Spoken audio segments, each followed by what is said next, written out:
Bienvenue pour cette séquence de paroles de la vie éternelle avec Marc Joseph. Aujourd'hui, nous sommes le 25 novembre. 25 novembre 2024. Et comme d'habitude, je suis revenu te rappeler que ce jour du 25 novembre est pour toi un jour de grâce, avec la présence de Jésus-Christ dans ta vie. Je ne te dis pas un jour sans problème. Je ne te dis pas un jour sans difficulté. Je ne te dis pas un jour où tout va baigner dans l'huile, comme on dit. Mais j'ai dit un jour de grâce. Une journée que tu vas vivre avec la présence de Jésus-Christ dans ta vie, sachant bien que quelles que soient les circonstances, Jésus-Christ a promis de ne jamais t'abandonner et qu'il est avec toi tous les jours. Il a dit même jusqu'à la fin du monde. Donc, chaque instant que tu vis, chaque moment que tu vis, chaque jour que tu vis, comme ce jour du 25 novembre, est pour toi un jour de grâce avec la présence de Jésus-Christ qui est dans ta vie. Il faut que tu en prennes conscience afin que tu ne te décourages pas. Jésus-Christ a même dit que tu auras des tribulations dans le monde, mais prends courage. Il n'a pas dit que tu iras dans un monde sans problème, mais Jésus-Christ dit seulement qu'il te donne sa paix, sa grâce. Et la grâce de Jésus-Christ, c'est ce qui te permet de comprendre que même si tu as commis des erreurs, Jésus-Christ ne va pas venir dans ta vie pour te frapper, pour te punir ou pour te faire du mal. Il va venir dans ta vie uniquement pour te pardonner et t'aider à ne plus faire du mal.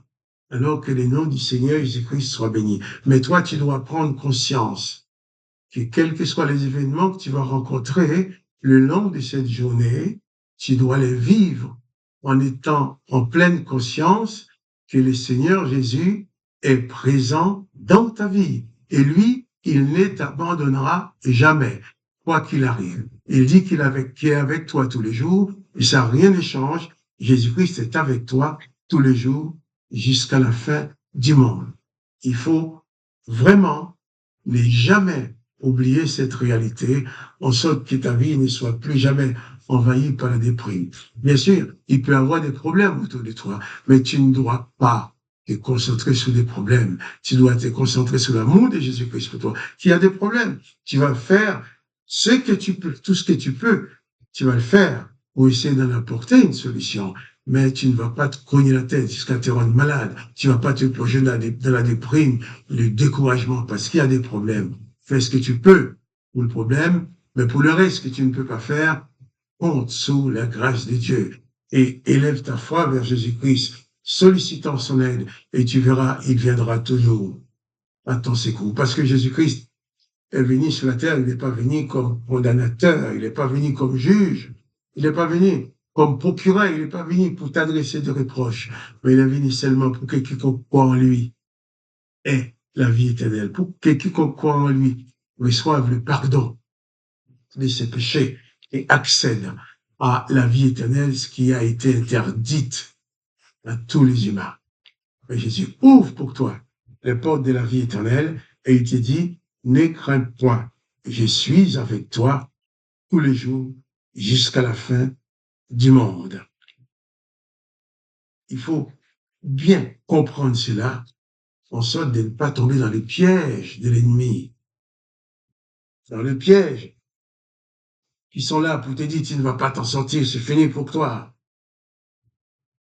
Jésus-Christ, même quand on l'a crucifié, c'était pas fini pour lui. Il a dit, tout est accompli, mais il est ressuscité des morts. Et c'est son évangile que nous avons lu. Nous allons continuer de lire l'histoire de cette crucifixion de Jésus-Christ, ce qui est important. Jean 19, verset 15, même verset 14. Il dit, il est écrit, c'était la préparation de la Pâque et environ la 6e heure. Pilate dit aux Juifs, voici votre roi. Pilate dit aux Juifs, voici votre roi. Mais ils s'écrièrent, haute, haute, crucifie-le. Crucifie-le, leur dit. Pilate leur dit, crucifierai-je votre roi? Les principaux sacrificateurs répondirent, nous n'avons de roi que César. Et ce ne sont pas n'importe qui proclament que c'est César leur roi. Ce sont les sacrificateurs, ceux qui ont pour mission de et garder le pays de l'occupant, mais pour pouvoir obtenir la mort de Jésus, les sacrificateurs deviennent des alliés de César. Au verset 16, il dit, alors Pilate les leur livra pour être crucifiés. Ils prirent donc Jésus et l'emmenèrent. Jésus, portant sa croix, arriva au lieu du crâne, qui se nomme en hébreu Golgotha. C'est là qu'il fut crucifié, et deux autres avec lui, un de chaque côté, et Jésus au milieu. Voilà. Les sacrificateurs ont acclamé César comme roi, et c'est là qu'ils ont réussi à piéger Pilate. On dit à Pilate, eh bien, si tu ne crucifies pas Jésus, tu es contre César. Parce que notre roi, c'est César, et lui, il dit qu'il est notre roi. Le piège est là. Et je vais vous dire une chose. Tous ces esprits qui ont demandé et obtenir la crucifixion de Jésus, l'esprit qui était sur les sacrificateurs, l'esprit de l'Éternel, bien sûr, ça ne pouvait pas être autre chose.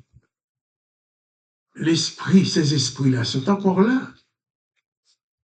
pour t'amener à faire souvent ce que tu ne dois pas faire.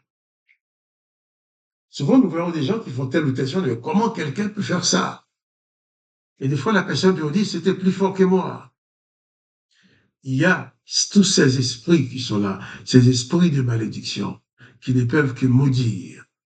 Et ce sont tous ces esprits-là qui ont demandé et obtenu la mort de Jésus-Christ. Et bien sûr, Jésus-Christ a été crucifié à Golgotha avec deux brigands, et à gauche et à droite. Alors Jésus était mis au nombre des malfaiteurs. Jésus était mis au nombre des brigands. Pourquoi? Parce que seulement il voulait que tu sois sauvé. Il voulait que tu accèdes à la vie éternelle. Il voulait que tu aies une vie de victoire. Il voulait que tu puisses avoir la paix. Il voulait que, enfin, l'humanité puisse avoir une possibilité d'être libérée du pouvoir de la mort. Car Jésus a dit, celui qui croit en moi vivra même s'il meurt. Je crois, en lisant ces textes, nous devons prendre conscience de l'importance du sacrifice de Jésus. Et comment Dieu t'aime au point d'envoyer son Fils sur la terre. Et le Fils m'a dit, je suis dans le Père est en moi. Donc sur la croix, Jésus est en train de mourir, le Père était en lui, souffrant avec lui, pour que toi et moi, nous soyons sauvés. Je crois que c'est une preuve pour nous de savoir quand Jésus-Christ dit qu'il ne nous abandonne pas, une preuve de savoir réellement, il a pu aller jusqu'à la mort, il a été jusqu'au bout. Il ne pouvait pas faire plus. Donc, sois confiant. Jésus a donné sa vie pour toi. Tu es précieux à ses yeux. Ils l'ont cloué sur la croix au nombre des malfaiteurs. Et même là, il a prononcé des paroles de bénédiction. Alors toi, mon frère, toi, ma sœur, cesse de t'inquiéter, cesse de te décourager pour les événements de la terre. Ces événements de la terre, tu fais ce que tu peux avec. Là où tu ne peux pas, regarde à Jésus-Christ. Regarde à Dieu le Père. Que le nom du Seigneur Jésus-Christ soit béni. Mais je te dis une chose, plus de découragement, plus de déprime. Regarde à Jésus-Christ. Quand les choses vont mal, tu n'as aucune solution. Élève ta foi vers Dieu dans le nom de Jésus. Jésus a dit ce que tu demandes à Dieu le Père en son nom, il le fera. Ne baisse pas les bras, ne perds pas courage. Les choses sont difficiles dans ce monde, mais Jésus-Christ est avec toi. Tu n'es pas seul. Sois béni. Sois béni. Reçois la paix et la grâce de Jésus-Christ dans ta vie. Et pas de panique. Jésus-Christ est avec toi. Et le nom de Dieu le Père soit glorifié. Le nom de Jésus-Christ soit glorifié. Et toi, tu dois être richement béni par la présence de Jésus-Christ. Et quant à moi, Marc-Joseph, je te dis, eh bien, pas de panique. Jésus-Christ est avec toi.